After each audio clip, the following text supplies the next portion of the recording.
Néstor en 3, 2, 1.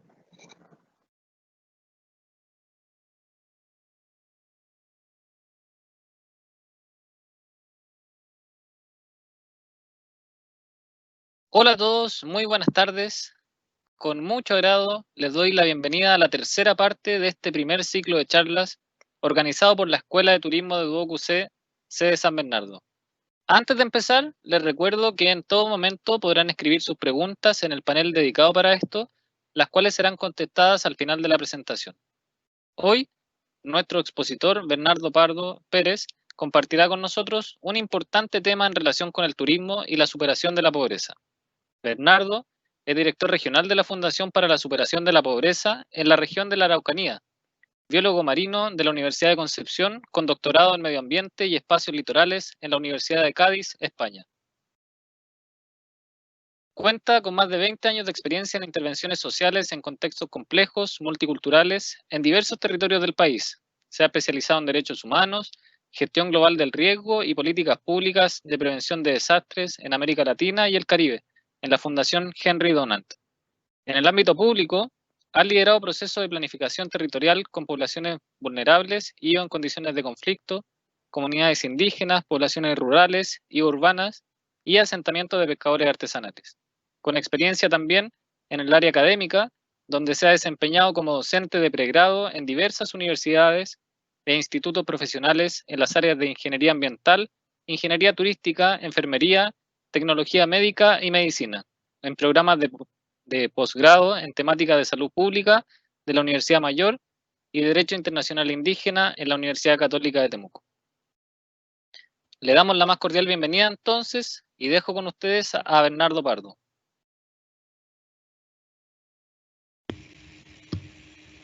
Hola a todas y a todos. ¿Cómo están hoy en la tarde? En esta fría tarde en la región de la Araucanía. Espero que no estén pasando tanto frío en Santiago. Antes que nada, gracias por la invitación que nos hacen desde Duoc. La semana pasada pudieron conversar con Claudia, la directora de la región de los lagos, y esta semana nos dieron la posibilidad de poder compartir con ustedes también estos espacios como de reflexión. Y en este contexto, lo que hemos conversado con Néstor inicialmente es poder conversar con ustedes respecto de temas de turismo y superación de la pobreza. En ese contexto, quiero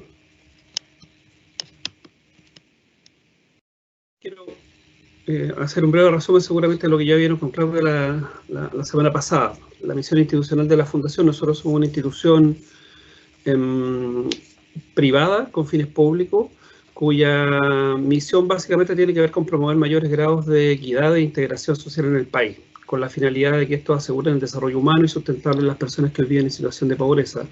Como lo comentábamos también, y como seguramente lo habían comentado la semana pasada, somos una institución que tiene más de 25 años de intervención en espacios rurales, aislados y con características de vulnerabilidad extrema.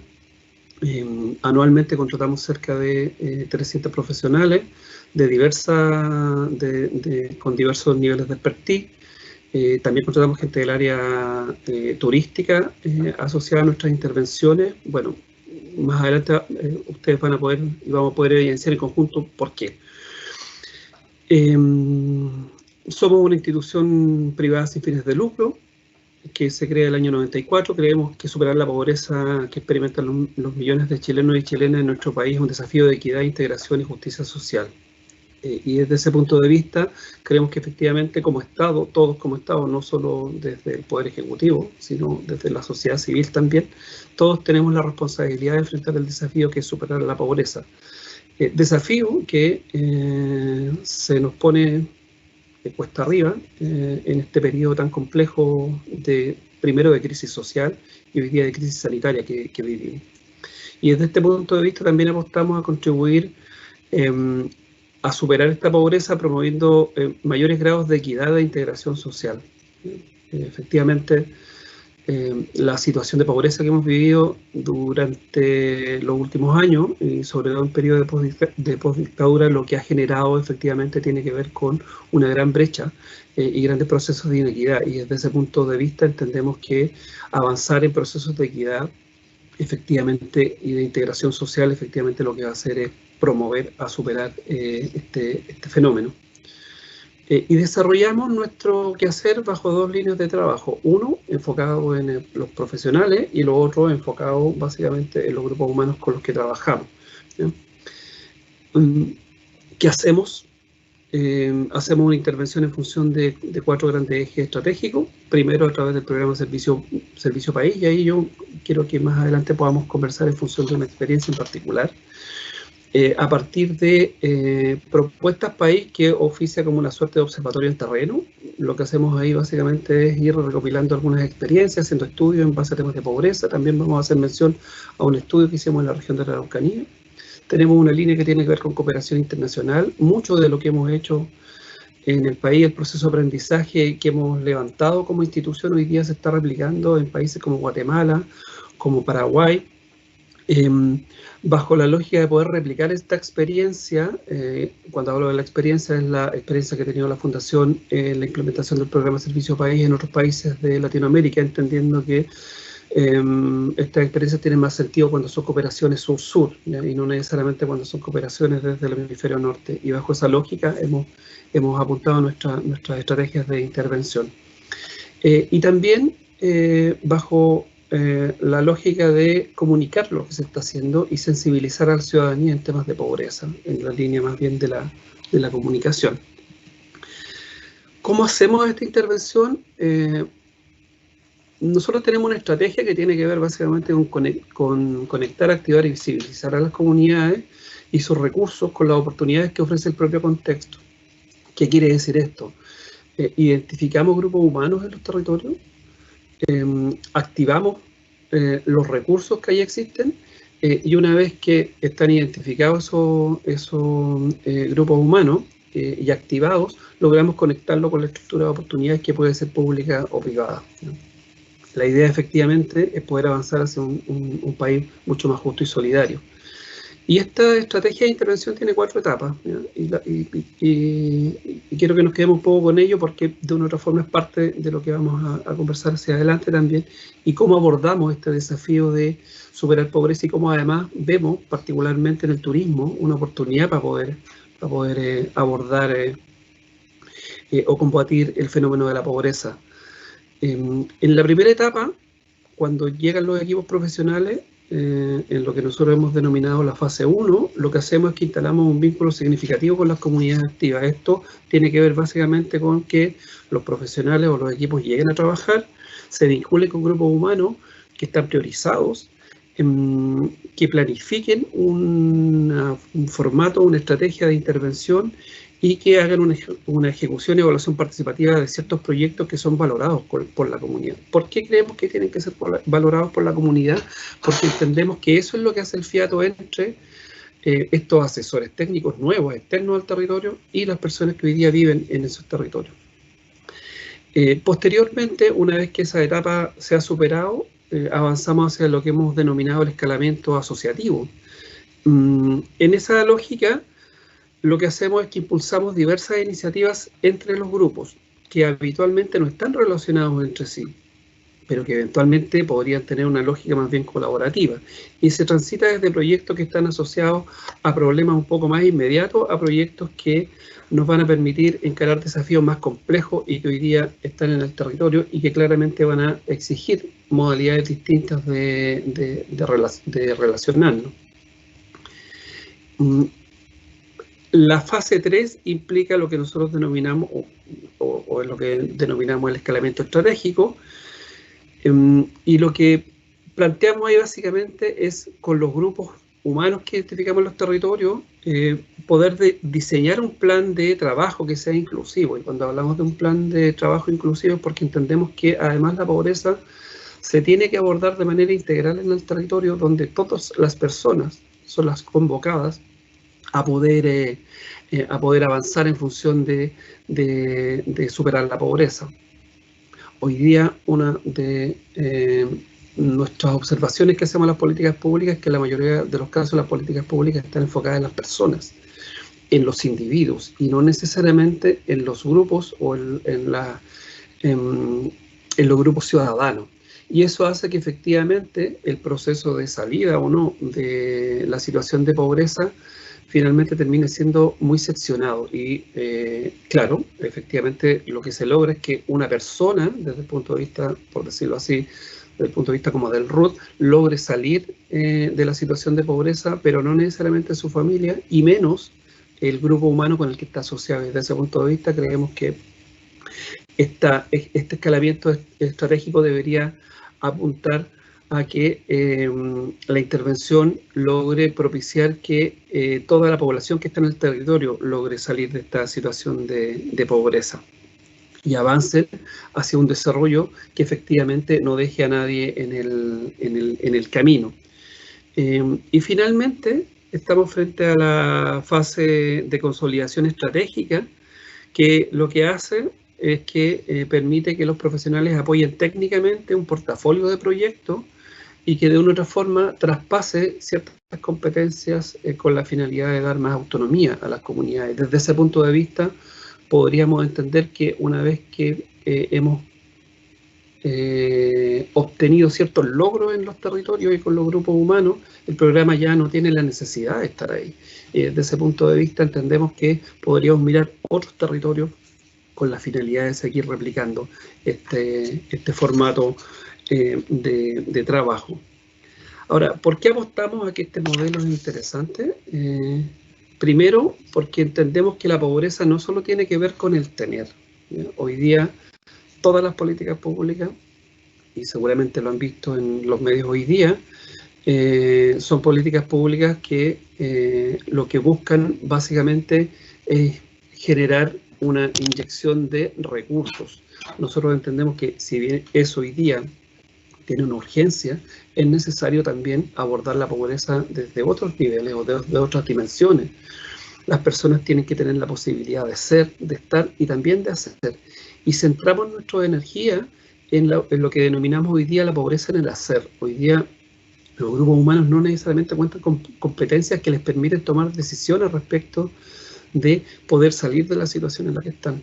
Si logramos efectivamente disminuir las brechas en el ser, en el estar y sobre todo en el hacer, el tener viene básicamente por un proceso, me atrevería a decir yo, casi inercial, ¿ya? Entonces, desde ese punto de vista, nuestra apuesta tiene que ver con disminuir las brechas desde el punto de vista del ser, generar competencias para que las personas puedan tomar las decisiones, disminuir las brechas desde el punto de vista del estar, ¿ya?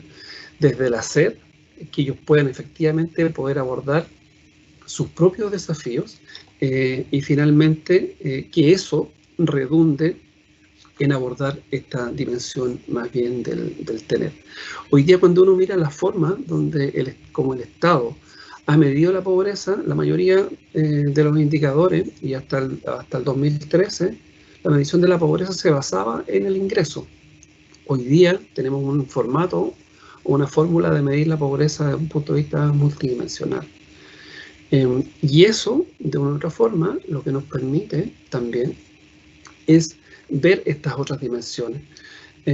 Y la Fundación ha tenido la posibilidad, y me atrevería a decir yo, sin pudor alguno, un gran rol en que el Estado pueda mirar y medir la pobreza de diferentes formas. Desde ese punto de vista ya no solo nos interesa el ingreso de las personas, sino que tengan acceso a la educación, acceso a salud en condiciones y acceso también a condiciones de habitabilidad. Pero por sobre todo, en el último tiempo hemos implementado el desafío de que tengan el acceso a más y mejores redes de apoyo. Con todo eso en el horizonte, también nos hemos planteado algunos desafíos, y desde ese punto de vista nos instalamos en la posibilidad de hacer un estudio. Este estudio lo publicamos el año 2017, se llama Tan lejos, tan cerca, y es un estudio que nos permite conocer la percepción que las personas tienen respecto de las transformaciones económicas que se han vivido en la Araucanía. ¿Y por qué traigo este estudio a colación? Bueno, porque lo que hace básicamente es hacer una serie de entrevistas a diferentes actores en la región, en diferentes comunas, en función de cómo la llegada de la industria forestal, la llegada de la industria frutícola, acuícola, que tiene que ver con el cultivo de peces y con el turismo, ha afectado positivo o negativamente los procesos de desarrollo rural. Y ahí han aparecido algunas conclusiones que son relevantes y algunos hallazgos también. En general, desde que han llegado estos distintos procesos productivos, se han generado ciertas expresiones de transformación en los territorios, y sobre todo en los territorios rurales, donde nosotros intervenimos. Y eso también ha redundado en la transformación de cómo las personas han vivido, ¿ya? Cómo han vivido desde el punto de vista de sus modos y sus estilos de vida. No solo ha cambiado la calidad de vida, sino también el cómo ellos han logrado transitar desde una transformación más bien desde el minifundio o desde pequeños propietarios, ¿ya? Hacia donde además generaban recursos de manera más autónoma, hacia la venta de mano de obra a empresas forestales, frutícolas, acuícolas o incluso del turismo. Y eso efectivamente es una situación que marca la deriva de la región de la Araucanía, pero además de otras actividades productivas. Entonces hemos logrado tener una perspectiva de la industria forestal en la región, la industria frutícola, el turismo y la acuicultura.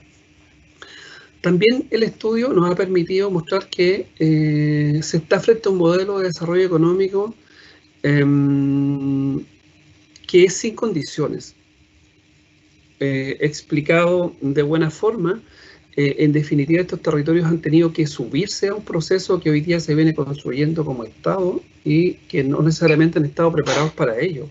Desde ese punto de vista, se han visto obligados a enfrentar los efectos del modelo de desarrollo productivo más bien sobre la lógica de los hechos consumados, ¿ya?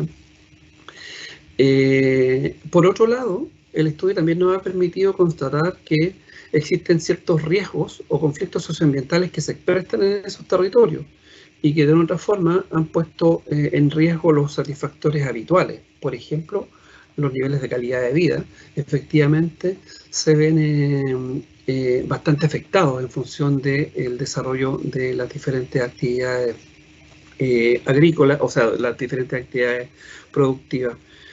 Y desde el punto de vista institucional, algún otro elemento que es bastante relevante para nosotros es que lo rural se ha visto trastocado. Efectivamente ha habido una reconversión productiva, las personas se han obligado a vender la fuerza de trabajo y no necesariamente han tenido o han estado habilitados para vender mano de obra calificada a estas empresas. En consecuencia, se han transformado en prestadores de mano de obra más bien de segunda categoría, ¿ya?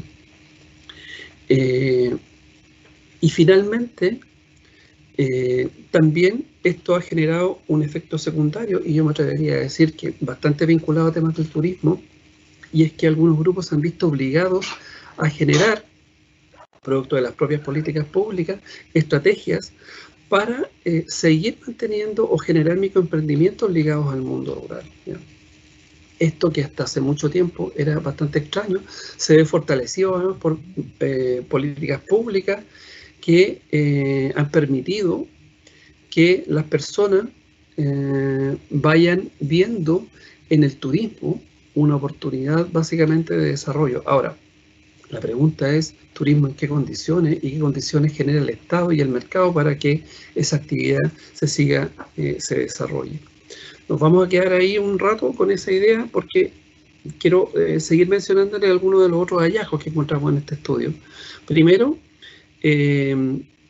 las políticas públicas se han transformado en una suerte como de fuerza centrífuga. O sea, en definitiva, a medida que se han ido implementando estas industrias, la forestal, la frutícola y la acuícola particularmente, y políticas públicas que han ido a fortalecerla, lo que ha terminado ocurriendo es que las personas han terminado saliendo de los territorios rurales, ¿sí? Y no siempre han tenido la posibilidad de regresar.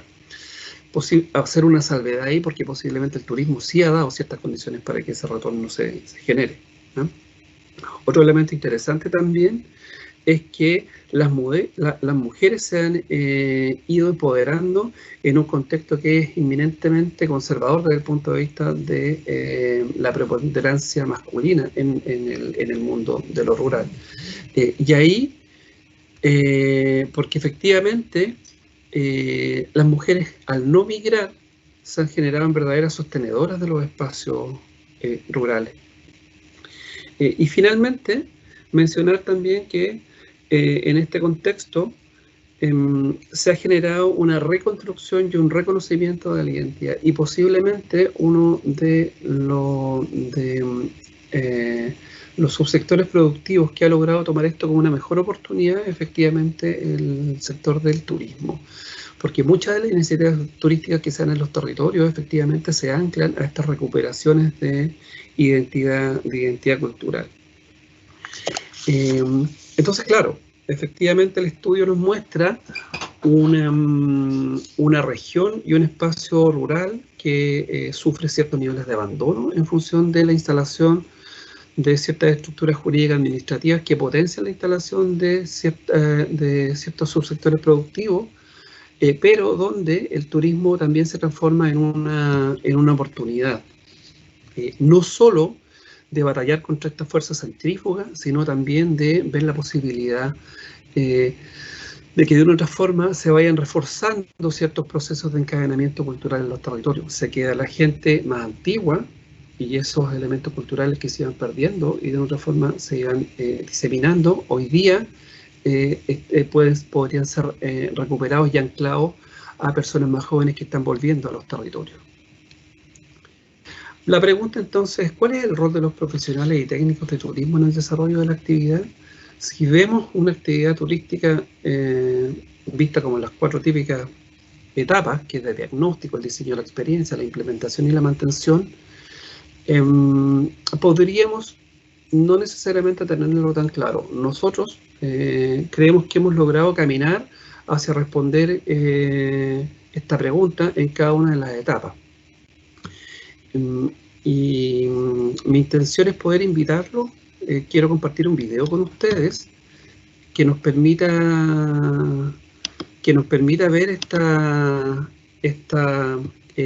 una experiencia que hemos desarrollado como institución.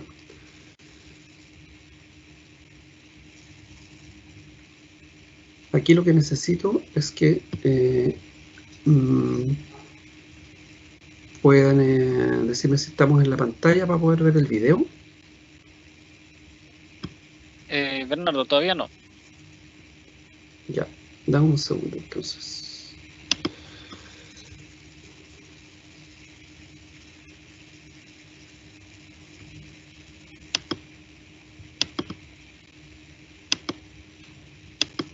Por mientras les digo al público que nos están llegando ya algunas preguntas, los invito de todas maneras, mientras vemos el video, a generar su consulta a través del panel y las vamos a ir, de hecho, revisando al final del video para comentarlas entre todos.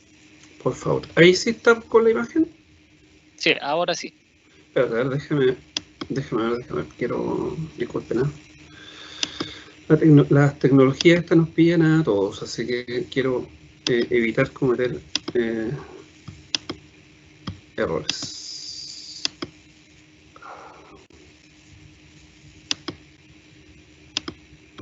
Ahí sí, ¿sí? Sí, ningún problema. Ya. Sí. Si pueden minimizar la parte de Teams para que se vea completo.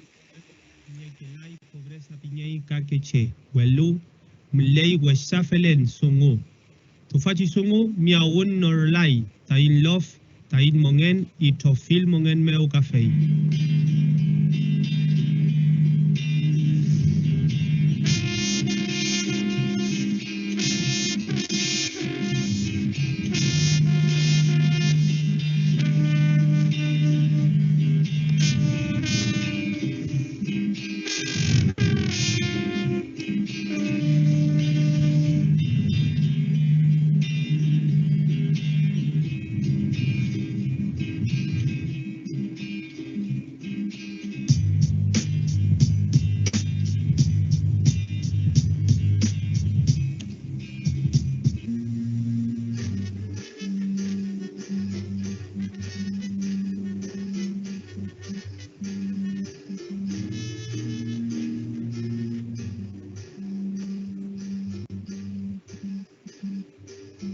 había mucha escasez, había una vulnerabilidad económica muy potente, muy grande.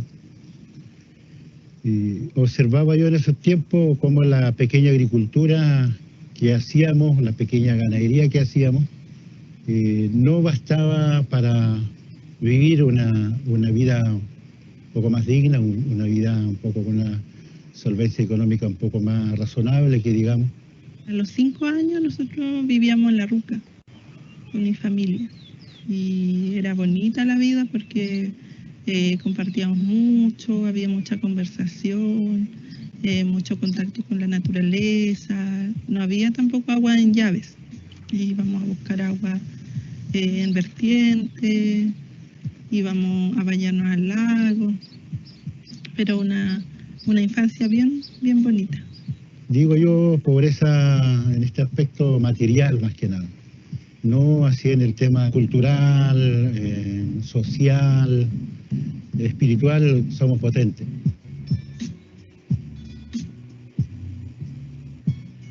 En la escuela le dicen, ay cabritos, tienen que estudiar y aprender castellano porque si no le van a andar picando el poto a los güeyes igual que sus papás. Así, textual, desvalorización de la familia. Y hay dos posibilidades, irse de la tierra y la gente migra, una inmensa migración, el 80% de la población mapuche vive fuera de sus comunidades, en sectores urbanos, trabajando en los últimos escalones sociales. Y lo que van quedando en el campo son los niños y los viejos, y pocos jóvenes, porque la migración juvenil era muy alta en esa época.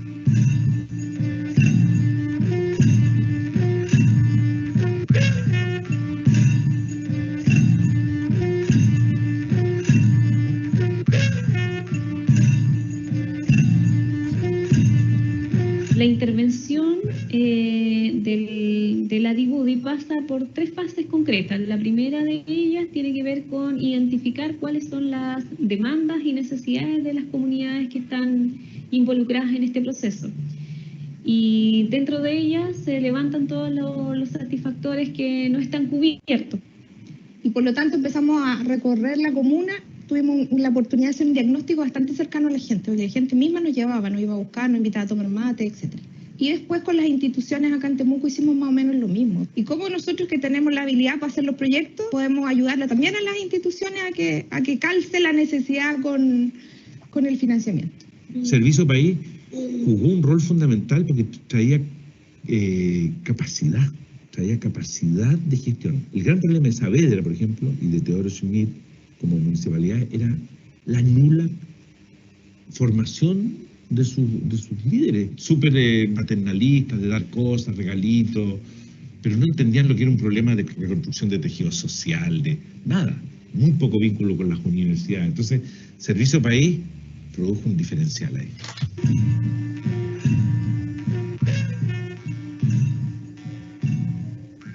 Efectivamente se veía un compromiso personal, compromiso social para efectivamente entregar un apoyo.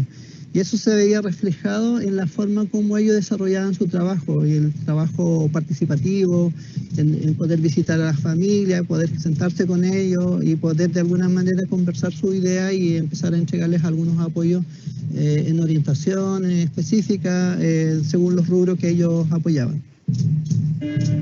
Levantadas todas estas demandas, se realiza un análisis respecto a las oportunidades de desarrollo, vale decir, identificar cuáles son los recursos que la comunidad tiene, y ahí se levantan aquellos recursos naturales, que responde a todo el paisaje, también se levantan el capital humano, que es sumamente importante, las posibilidades y el interés de ellos de asociarse y de trabajar colectivamente con miras a un desarrollo colectivo, algunos recursos financieros que están al acceso desde instituciones públicas, privadas, como también de la sociedad civil. Por lo tanto, eso también se considera como una oportunidad para poder identificar algunos proyectos de desarrollo.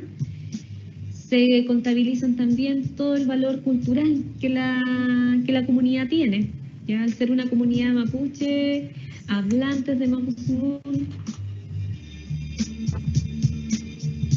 En ese tiempo ya estábamos muy en vínculo con Saavedra y con Servicio País de Puerto Saavedra.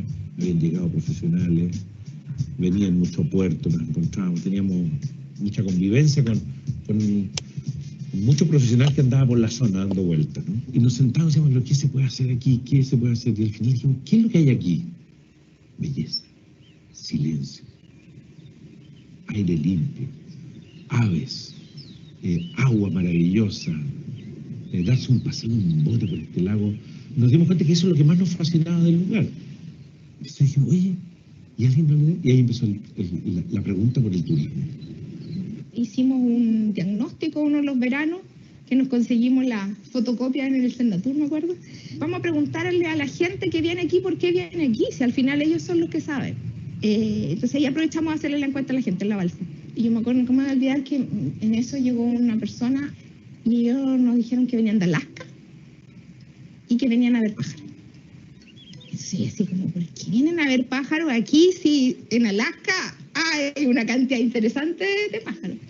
Y bueno, ahí nos dijeron ellos que aquí en el Buggy habían pájaros que no habían en ningún otro lado.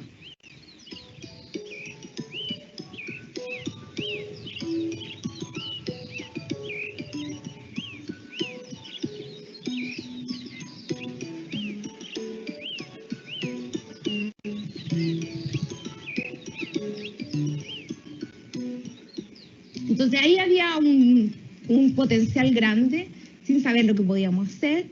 No sabía tampoco qué significaba el concepto turismo, un concepto súper occidental, súper técnico, que jamás los mapuches nosotros lo manejábamos, lo hablábamos en esos tiempos. Una de las primeras cosas que hicimos, además, fue llevarlo a ver iniciativas de turismo, porque o sea, la gente con suerte alguna conocía Temuco.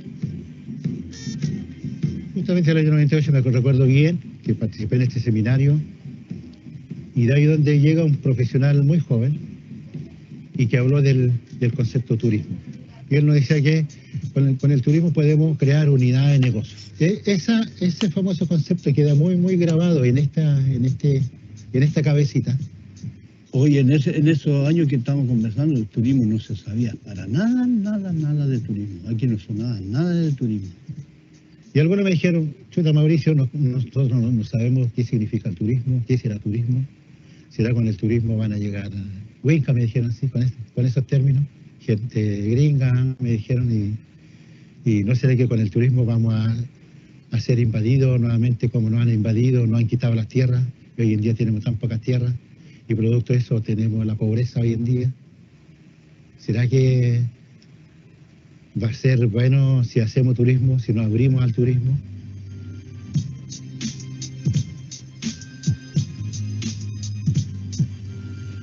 Y nosotros no sabíamos qué servicio hacer, o sea, y Marco nos fue dando un poco las pautas. Servicio acá de alimentación, por un lado, nos dijo, servicio de hospedaje, por un lado, para que el turista que venga, pernocte 1, 2, 3 días en la comunidad, una semana en la comunidad, que le tengan actividad acá, no sé, pues recorrer un bote en el lago, o puede hacer cabalgata, o puede hacer, no sé, ustedes que son agricultores, paseo en carreta. Y eso había que crearla, había que generarla, había que organizarla para el visitante, para el cliente que venga a conocer la cultura, a conocer la comunidad, a interactuar con la gente mapuche en la comunidad. Y en esta época yo hoy en día, bueno, presto servicios sobre relatos, conferencias como Visión Mapuche, cultura, tradiciones, mapuche las quenches, historia. En general somos lengua única. Porque también en el año 2003 creamos el sitio web, la.ub.cl, y desde el 2003 en adelante salimos al mundo. Y de ahí, bueno, después empezó a llegar gente internacional. Hola Andrés, ¿tú podías hacer el esfuerzo de venir un ratito acá donde estoy yo para poder coordinar bien la actividad de mañana? Porque como llegan 3 grupos, porque llegan unos franceses también. Nos interesaba pasar un tiempo, conocer la cultura mapuche. Y entonces hemos buscado en internet y entré en contacto con Pablo. Y bueno, las cosas, verdad que fueron fáciles. Como también los profesionales comenzamos a volver, yo creo que eso ha sido una de las fortalezas grandes que hemos tenido acá en Yayapugui. Somos hoy en día un aporte activo dentro de la comunidad, participando tanto de las actividades culturales, del diario vivir. y hoy en día nos transformamos en una comunidad referente ante la opinión de la región de la Araucanía, referente ante las otras regiones, referente a nivel de país, y nos transformamos referente a nivel internacional. Porque en materia de turismo llegan clientes de Europa, de distintas naciones, Alemania, Francia, Inglaterra, ¿no? España, Norteamérica, estadounidense, canadiense, mexicano, Latinoamérica, incluso están llegando algunos turistas asiáticos, chinos, japoneses, coreanos que pegan su vuelta hoy en día, gracias a Internet, gracias también a la tecnología. Nosotros somos capaces de autogestionar lo propio, que nosotros tenemos la capacidad, tenemos la inteligencia, somos dirigentes sociales, pero preparados en distintos aspectos. Tenemos nuestras autoridades tradicionales que están súper preparados, súper a caballo en el tema cultural. Tenemos nuestros profesionales, que hay una horizontalidad en estos aspectos. Y todos somos importantes, todos colaboramos, o sea, tenemos un equipo multidisciplinario de personas que trabajan en distintas áreas. 15, 20 años más, Yaguepulli sea una comunidad distinta a lo que éramos en 15, 20 años atrás. Por eso nosotros hoy por hoy, si no tenemos espacio, si no tenemos tierra, dejamos de ser mapuche. Por eso exigimos derechos a nuestro espacio, derecho de nuestras tierras, para de esa forma tener una mayor y mejor relación con ellas, ¿no? Para que el mundo mapuche, para que la lógica mapuche, para que el monguén mapuche siga por otros miles y miles de años más. Con mapuche, Nehuentu Leita, Amoleal Camonguén, ahí yo que mapuche.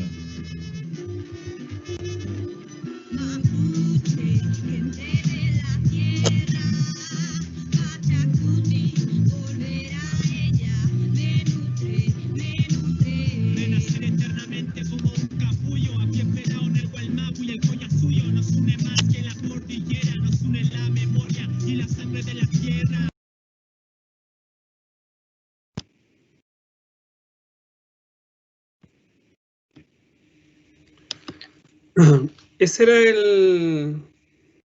el video que nos interesaba compartir con ustedes.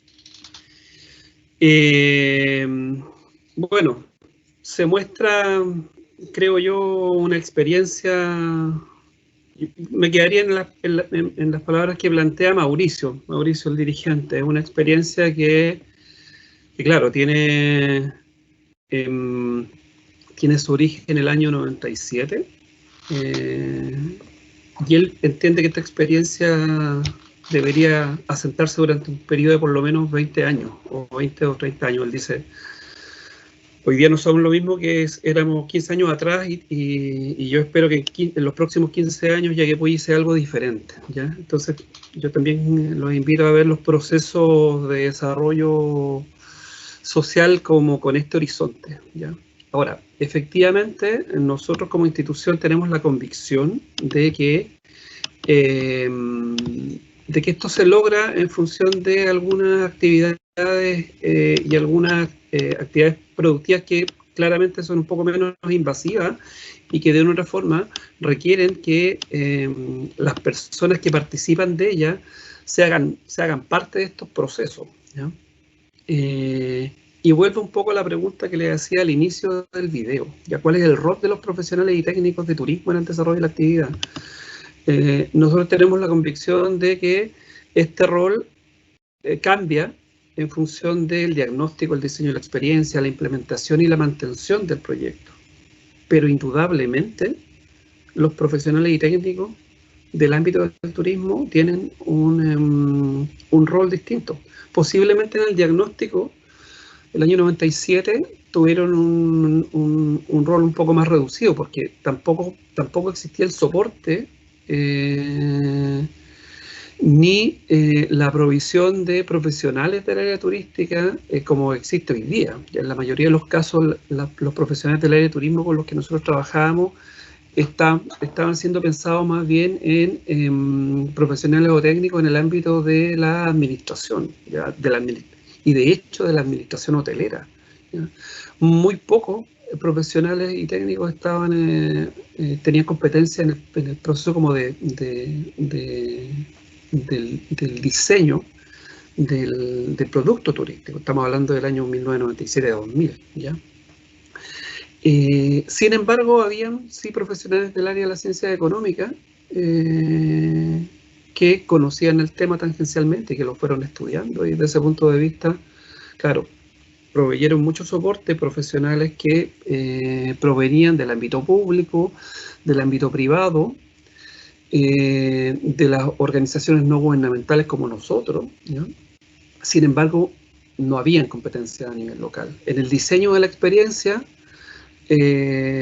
nos fuimos asociando con instituciones que tenían expertos en temas de turismo, en procesos de planificación, que habían tenido la posibilidad de ver experiencias de turismo que eran un poco distintas a la oferta de sol y playa que había, o de nieve que había en Pucón y Villarrica, que era lo que estamos acostumbrados en la región de la Araucanía.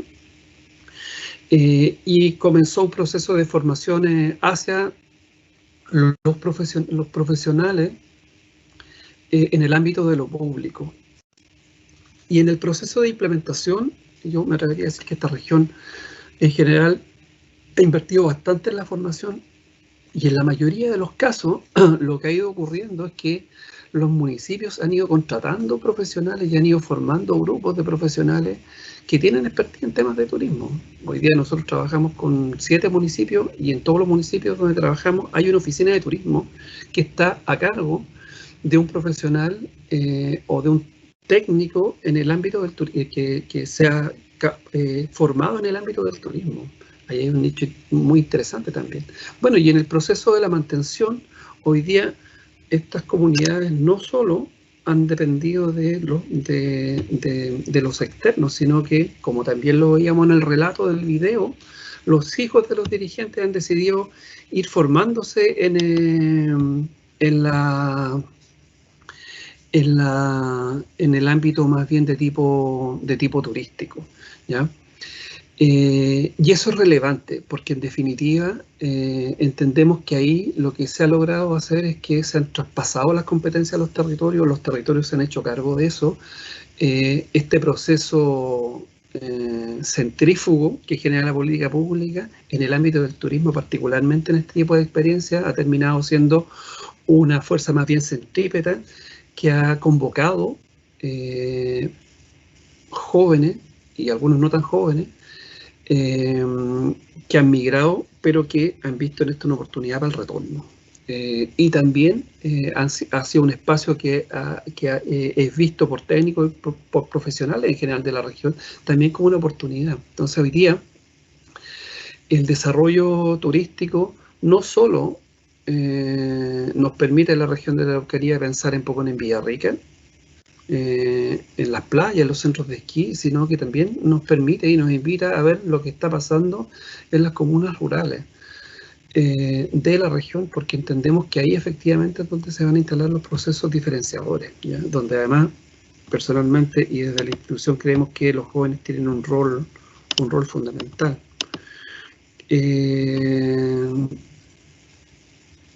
Antes de abrir las preguntas, me gustaría comentar también el que hay que ver estas plataformas no solo desde el ámbito desde la empresa privada, sino también el turismo hoy día visto como, y ver ahí el nicho en los servicios públicos, no solo en Senatur. Hoy día hay muchos servicios públicos que están buscando profesionales en el ámbito del desarrollo, en el desarrollo turístico, la Corporación Nacional de Desarrollo Indígena, el Servicio Nacional de Pesca y Agricultura, el INDAP, muchas, además de las propias del turismo, muchas instituciones vinculadas al desarrollo económico desde el punto de vista privado también han buscado profesionales expertos en el tema. Hay emprendimientos privados de cuenta propia que también están bajo el alero de profesionales y técnicos de turismo. Y también organizaciones como nosotros, organizaciones no gubernamentales, también han estado buscando, han ido a la búsqueda de profesionales del área del turismo, porque entendemos que particularmente para esta región, y yo creo que no solo para esta, sino para otras regiones del país, el turismo efectivamente se ha transformado hoy día en una oportunidad de desarrollo. No sé si hay alguna otra pregunta. Por acá, ¿sí? Por acá tenemos algunas preguntas. Primero un comentario respecto al video. Por acá Anónimo dice: me encantó el video, felicidades a ellos por sus logros, a todos los que trabajaron, me imagino. De verdad que Lago Woody se ha transformado en un referente a nivel de turismo local, tal como decía Mauricio, a nivel internacional incluso. Así es. Por acá hay otra pregunta también Anónimo, dice: se sabe que el sector acuícola y forestal son los sectores más dañinos para los espacios debido a las especies que privilegian. ¿Qué opinión tiene en relación a este tipo de desarrollo y por qué no se potencia el área del desarrollo turístico, sabiendo que el ingreso que genera pasa a ser igual o mayor que el generado por estos dos sectores? Sí, yo creo que hay que hacer un asiento en cuál fue la apuesta de desarrollo que nosotros tomamos como país, ¿ya? Efectivamente, nosotros somos una economía que se potencia y que particularmente está anclada en la explotación de recursos naturales, ¿ya? Y desde ese punto de vista, nuestro marco jurídico administrativo potencia ese tipo de subsector productivo, ¿ya? Ahora, a contrario sensu, efectivamente, lo que se ha potenciado también desde el punto de vista del turismo no necesariamente ha tenido que ver con potenciar o con promover las actividades en los espacios más bien de tipo rural, ¿ya? Y desde ese punto de vista, claro, hay una disparidad entre la gran política pública de desarrollo que muestran nuestros indicadores asociados a temas de exportación, a temas de producción, vinculados básicamente a temas agrícolas, a temas forestales o a temas acuícolas, que está muy desanclado de cuáles han sido las apuestas en muchos de los municipios, ¿ya? Y ahí efectivamente la política pública a nivel municipal ha tendido, y sobre todo desde el año 2000 en adelante, como es el caso particularmente de Saavedra, Teodoro Schmidt, pero muchas otras comunas en Chile, han tendido a ir viendo efectivamente el turismo como un subsector productivo que si es bien administrado y es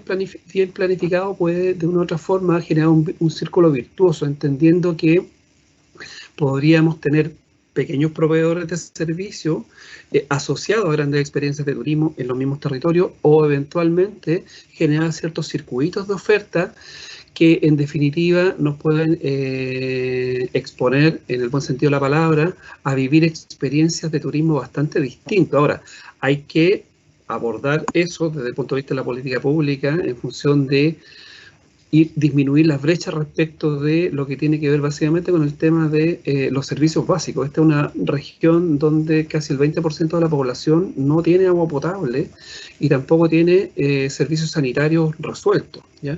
Y eso en la mayoría de los casos está concentrado en los sectores rurales. En consecuencia, la política pública tiene que tender a resolver esas situaciones efectivamente para que la experiencia que se proveen desde esos servicios sean reales experiencias de turismo y efectivamente generen el círculo virtuoso que todos nosotros esperamos, ¿ya?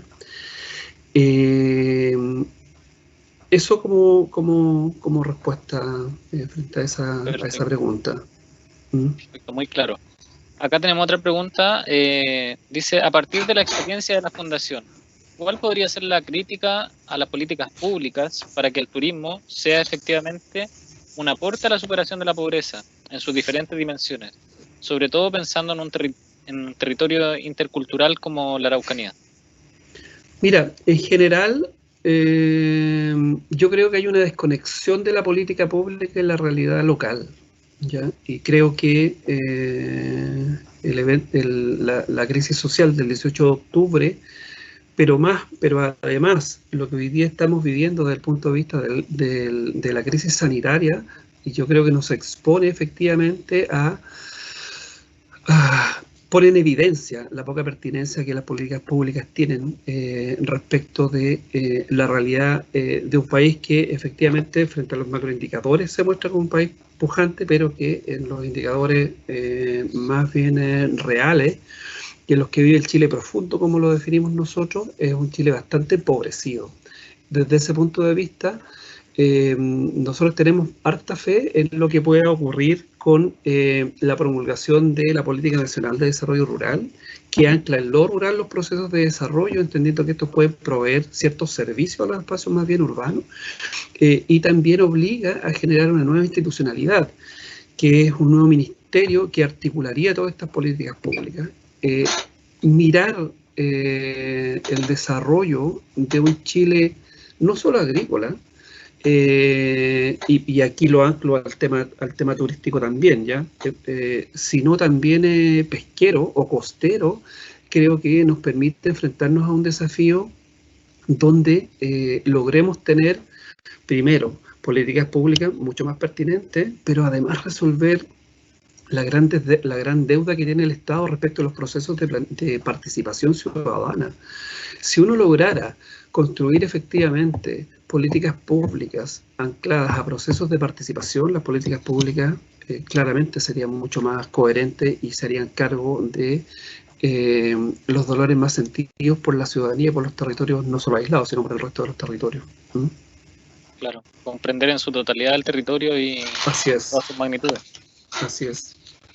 Sí. Bueno, acá tenemos otra pregunta que nos dicen: ¿cómo se puede apoyar desde Santiago a estos desarrollos turísticos que están solo en el sur y zonas más remotas, intentando llegar a todos los turistas que llegan solo a Santiago, como los brasileros en época de invierno o mucha visita corporativa? Es decir, ¿cómo traer el sur a Santiago para apoyar a esas comunidades? Mira, o sea, claro, eso es un desafío que hoy día han ido abordando algunos servicios públicos. Ahora, se entiende que posiblemente es difícil llevar el sur con la oferta que hoy día existe a Santiago, a Concepción, ya, o a Valparaíso, donde eventualmente está el mercado que podría estar interesado por este tipo de oferta, porque en paralelo también hay que trabajar el tema de los servicios públicos. Yo creo que hay bastante temor ya en poder hacer esta oferta hoy día. Ahora, hay experiencias que han permitido llevar poner en estos mercados efectivamente esta oferta, ¿ya? De hecho, experiencias como la de Yaipuy han participado en ferias internacionales. En la feria de Milán se llevaron algunos productos artesanales de la región de la Araucanía y de otras regiones de Chile también para mostrar efectivamente lo que se estaba haciendo. El turismo no solo tiene que ver con lo que se venda como experiencia turística ahí, sino con todo este dinamismo local en función de el desarrollo de artesanía, el rescate de ciertos saberes que retroalimentan este proceso. Pero también tiene que ver con que hay un proceso de educación y de formación nuestro como Estado en función de darle valor a nuestras cosas, ¿ya? Y en que nosotros también, como componentes de este Estado y responsables de este proceso de desarrollo, también queramos invertir en conocer las experiencias fuera de Santiago, de Concepción o de las grandes urbes.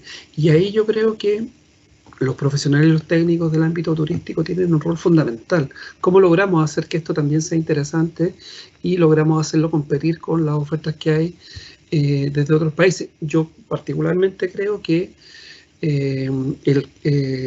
la crisis sanitaria nos va a generar una oportunidad respecto de reactivar los procesos internos. Yo creo que también la gente va a quedar con bastantes temores respecto de salir de Chile, ¿ya? Y desde ese punto de vista creo que es una oportunidad lo que se puede hacer en Chile para los chilenos, entendiendo que efectivamente estamos conectados con otros países, con otras realidades. Pero entiendo que ahí hay una oportunidad que no podemos dejar pasar. En honor al tiempo, vamos a ir con la última pregunta, ya para ir ya cerrando. Acá dice una pregunta bastante relacionada a la contingencia. Dice: la salida y cambio de subsecretaría en medio del proceso de construcción de una hoja de ruta para la actividad turística, ¿considera que es pertinente y responsable por parte del gobierno? ¿Es realmente el turismo una actividad priorizada para el Estado de Chile como actividad que contribuye a la superación de la pobreza, inclusive en situaciones de crisis?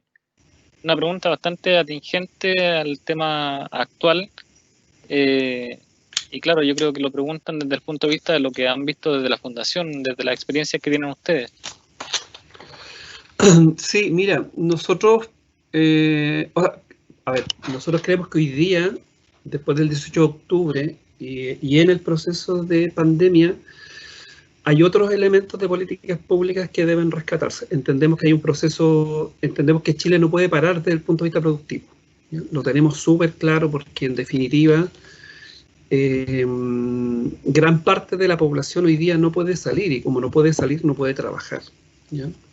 Y entendemos que ese círculo efectivamente genera mucha preocupación y mucha más vulnerabilidad en la familia.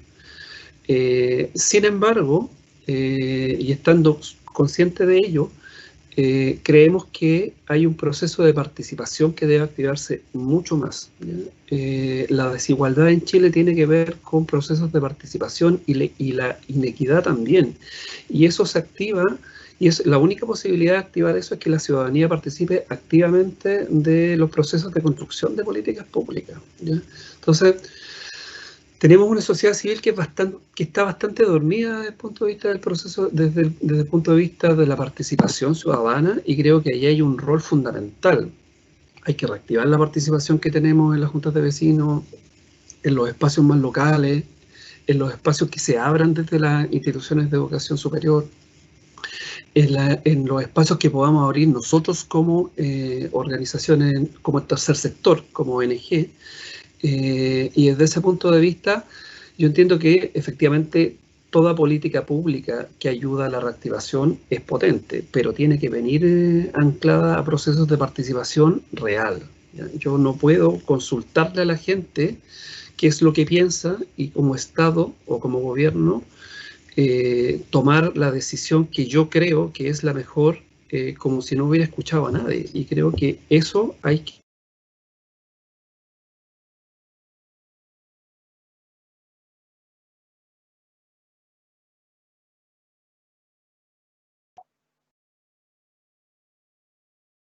Y ahí efectivamente yo creo que todos tenemos un rol fundamental, los estudiantes sobre todo, y particularmente, pero además el resto de la ciudadanía. No hemos perdido una historia de participación y una cultura de participación, y yo creo que hay que volver a vincularse con la gente más vieja de nuestras familias, y preguntarle a ellos cómo participaban. Nosotros además, yo creo particularmente que todavía no hemos salido de nuestra historia democrática más compleja, que es la dictadura, y cómo eso ha logrado resolverse hasta hoy día. Y hay historia para atrás, y hay historia de participación, hay historia de políticas públicas que lograron que efectivamente fuéramos un país más enérgico y más instalado en los discursos internacionales, no solo desde el punto de vista de los macroindicadores, ¿ya? Y eso yo creo que hay que recuperarlo desde el punto de vista de la historia, pero además desde el punto de vista de la reconstrucción de políticas públicas. Y la participación para eso es fundamental. Y como Estado, responsabilidad de todos. Bernardo, me voy a aprovechar de tu buena disposición que has tenido con nosotros para añadir una última pregunta que tiene que ver con lo que conversábamos al principio, antes de la charla, porque por acá preguntan si se puede hacer un plan de trabajo en conjunto como una agencia que potencie este tipo de oferta, por ejemplo, hacer proyectos de títulos con alumnos que puedan formar esta agencia y que puedan contar con el respaldo y la retroalimentación de ustedes, hacer trabajo colaborativo. Te pregunto esto porque al principio conversábamos y tú me comentabas acerca de las posibles oportunidades de práctica en relación al turismo y ese tipo de experiencias. Entonces también sería bueno terminar la charla comentando a lo mejor ese tipo de cosas. Mira, súper buena la pregunta, yo me quiero conectar en ella. Me imagino que mi colega la semana pasada lo mencionó, pero nosotros además tenemos, bueno, está Voluntarios País, que está abierto permanentemente, y pueden ingresar a la página de la fundación y postular como voluntarios, ¿ya? Y el voluntariado, en las condiciones en las que se está haciendo hoy día, se podría hacer en todo Chile, porque estamos haciendo voluntariado, además por las condiciones sanitarias, de manera telemática. Las prácticas también están abiertas permanentemente. Ahí les pido ingresar a la página de la fundación también y buscar las direcciones regionales. Hagan la oferta ahí, ¿ya? A nosotros nos interesa particularmente contar con profesionales que tengan experiencia y como institución estamos disponibles también para subirnos en estos proyectos donde efectivamente puedan estar integrados grupos de estudiantes o profesionales que nos puedan ayudar a tener una mirada más experta respecto de cómo ponemos en valor las experiencias que hoy día estamos desarrollando en los territorios, ¿ya? Entonces, está abierto voluntariado país, está abierto prácticas país. Los invito por interno. Me imagino que tú puedes compartir además particularmente yo no tengo ninguna complicación en que compartas mi correo electrónico para poder distribuírselo a los demás directores. Ahora los dejo acá de comer. Súper. Pero además les pediría que cuando postulen o antes de postular o antes de hacer la oferta revisen los videos de levantamiento de aprendizajes que hay en la página de la fundación, ¿ya? Porque ahí hay más videos como el del Buddy. Mucho de lo que hacemos está vinculado a actividades que tienen que ver con el turismo, ¿ya? O de desarrollo de producto, o de desarrollo de artesanía, ¿ya? O de rescate, insisto, como de ciertas prácticas culturales que indudablemente le dan un valor a los territorios. Pero eso nos tiene que ayudar a mirarlo con una expertise que tienen ustedes, que no hemos logrado desarrollar nosotros. Entonces los dejamos cordialmente invitados para ello. Hay harto trabajo que hacer entonces, hay harto desafío. Mucho trabajo. ¿Sí? Nosotros estamos en 100 comunas este año además, y claro, y tenemos ahí desafíos para todas las comunas en las que estamos. Qué bueno y qué motivante también para todos los estudiantes que con todas estas situaciones se ven ahí un poco perdidos, para dónde va a ir todo esto, siendo que todas las oportunidades que aparecen y siguen apareciendo son tremendas y muy entretenidas por lo demás. Así es. Bernardo, y para todos también, compartí el enlace un poquito más arriba en las preguntas respecto al documental completo que tú me enviaste de este mismo video, para que todos lo puedan ver completo, es un poquito más largo, y profundiza también en todo el cambio cultural que hubo en la zona. Van a ver que ahí se profundizó también en la escuela, se intervino también desde muchos lados, desde muchos sectores, el lago Buddy y su comunidad, para lograr el referente que son hoy día. Así que los invito de verdad a ver este video y a interiorizarse mucho más en este tipo de trabajo. Felicitarlos a ustedes como fundación por todo lo que hacen y agradecerles de todas maneras por toda la colaboración que nos han brindado para compartir estos mensajes con la audiencia y con todos los asistentes que tenemos hoy. No sé si quieres comentar algo para ya ir cerrando, para despedirte de los demás.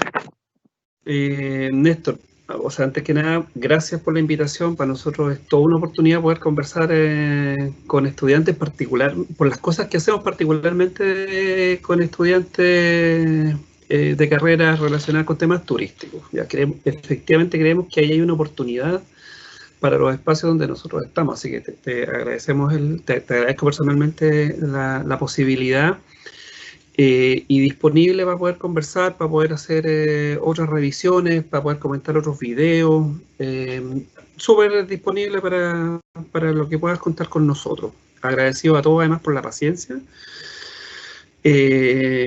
Responder estas convocatorias además es todo lo complejo. Hemos estado todos en videoconferencia desde hace hartos meses ya, pero súper disponibles para poder seguir trabajando y apoyándolos. Sí, se nota y se agradece tremendamente la disposición. Quedaron ahí varias preguntas en el tintero por temas de tiempo, pero aún así me gustaría reiterar los agradecimientos a ti, a toda la fundación, a todos los asistentes por haber participado hoy día, por haber hecho preguntas y haber colaborado también con un espacio de conversación muy interesante para nuestro sector.